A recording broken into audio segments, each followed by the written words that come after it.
Coisas que eu gostei sobre o novo jogo Sonic Racing Cross Worlds. 1. Tem quase todos os personagens principais da franquia do Sonic. É a primeira vez que vemos todos os personagens das equipes de Sonic Heroes em um jogo para consoles. 2. Adorei a interação entre personagens. As falas dos personagens parecem que foram escritos por quem realmente conhece os personagens. O sistema de rival é bem legal, e um dos motivos disso é justamente as interações de personagens.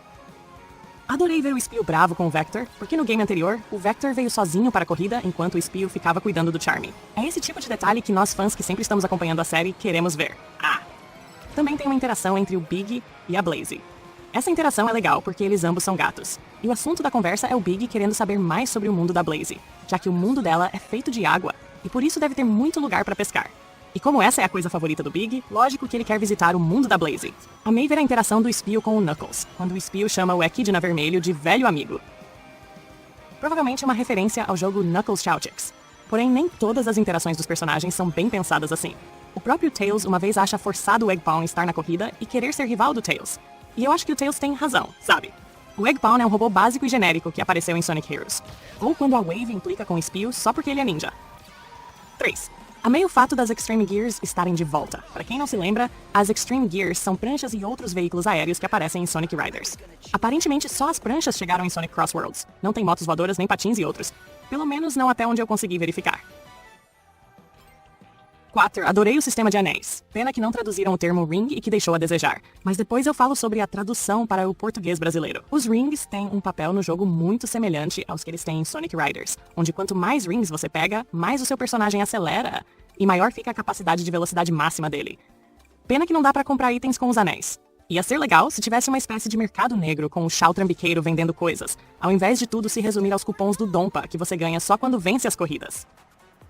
A trilha sonora é boa como sempre. Tem versões remixadas de músicas antigas e até as próprias músicas antigas, sem falar de várias músicas originais. Muito bom. Você pode até montar a sua playlist na Jukebox com as suas músicas favoritas.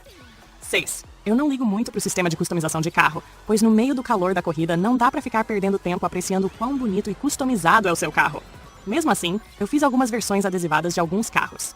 Achei legal que tem adesivos diferenciados. Tem adesivo da Beyblade X, do Akira Toriyama, de umas marcas japonesas de café e viagem, sem falar de adesivos que você tem que comprar com os Dompa Tickets. 7. Sistema de amizade. Eu não sei pra que serve direito, pois só consegui liberar o primeiro nível até agora. Mas é possível dar cupons para o seu personagem favorito e aumentar o nível dele.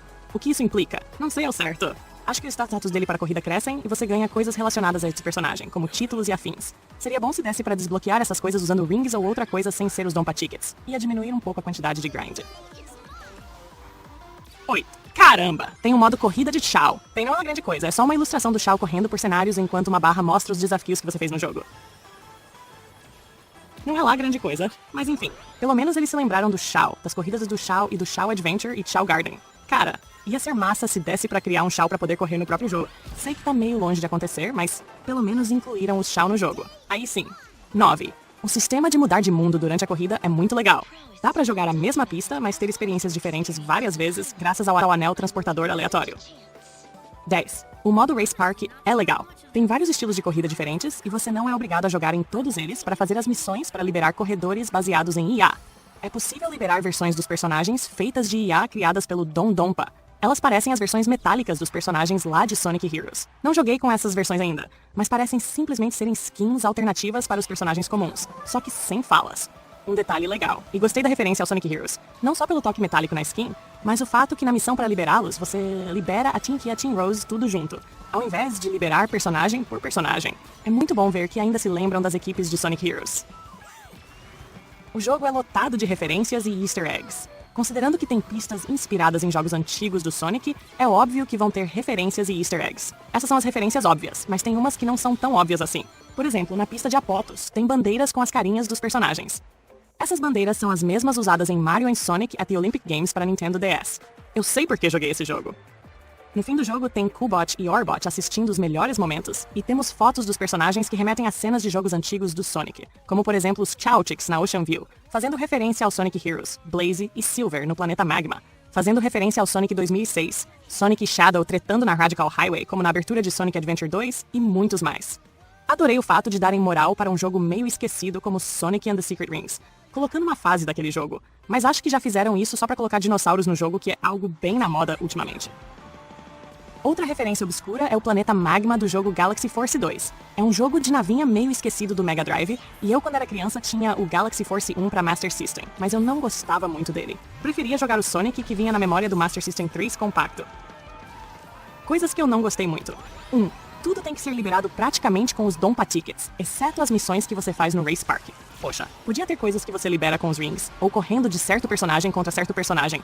Isso ia deixar o grind do jogo um pouco mais leve. 2. Adorei o fato de terem trazido as Extreme Gears de volta, mas sinceramente não senti diferença delas para os carros. Quando você joga com um carro de velocidade para um de potência, não só você sente a diferença entre os status dos carros, mas também é possível bater em objetos sem desacelerar, bater em outros corredores com mais força, e ainda por cima andar em terreno diferente sem perder velocidade. Então eu pensei que iria ter uma vantagem diferente ao andar de Extreme Gear, mas não se tem, eu não percebi. Também não tem nenhuma mecânica das Extreme Gears trazidas direto dos Sonic Riders. Ia ser legal poder fazer manobras na turbulência, girar o analógico para pegar mais embalo, fazer o jive de gravidade, ou seja, qualquer uma das mecânicas exclusivas do Sonic Riders seria um diferencial para as pranchas voadoras. Mas não, jogar com elas não é muito diferente de jogar com um carro. Sei que devem ter feito isso para o jogo não ficar desbalanceado. Lembro que no primeiro Sonic All-Star Racing as motos do jogo tinham uma vantagem que os carros não tinham, e por isso no próximo jogo em diante elas foram banidas. Até hoje sinto falta de pegar uma moto com Shadow e sair por aí metralhando todo mundo. RIP motos. 3. Não tem um só personagem clássico no jogo. Embora tenha as North Star Islands e referências a Green Hill Zone em uma das pistas, senti falta de mais elementos do Sonic clássico. Poxa, podia ter o Mighty e o Ray, quem sabe uma pista baseada na Starlight Zone ou na Bridge Zone. Mas nem aquelas asinhas com anel, que são um símbolo do Sonic clássico, tem sacanagem. 4. O fato dos personagens especiais serem liberados em Season Pass. Poxa, não podia já vir tudo no jogo fechadinho. Esse negócio de DLC Season Pass ter que comprar personagens extras separados é uma droga. Tomara que eles não sigam muito por esse caminho. Esse tipo de coisa não é de costume nos jogos do Sonic e tomara que não comece a ser aqui, mas pelo visto já tá começando.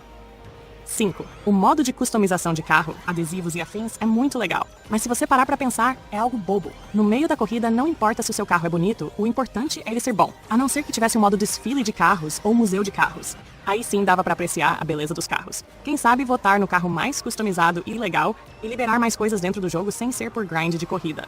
Mas como não tem esse modo, toda a customização de carro, principalmente em detalhes pequenos como adesivos e rodas, fica sem sentido no jogo. Eu ainda vou platinar o jogo aqui no canal em live, por isso fiquem ligados para a gente descobrir mais coisas. Eu recomendo demais vocês compararem esse jogo, zerarem ele e ainda de quebra fazerem um esforço para jogar os jogos de corrida anteriores do Sonic como o Riders, o R e os All-Star. Fiquem ligados no canal para os quadrinhos da IDW. Existe um quadrinho desse jogo e eu vou atrás dele para fazer review aqui no canal como sempre. Mas com um jogão desse, vou ficar um pouco preso nas gameplays. Falou!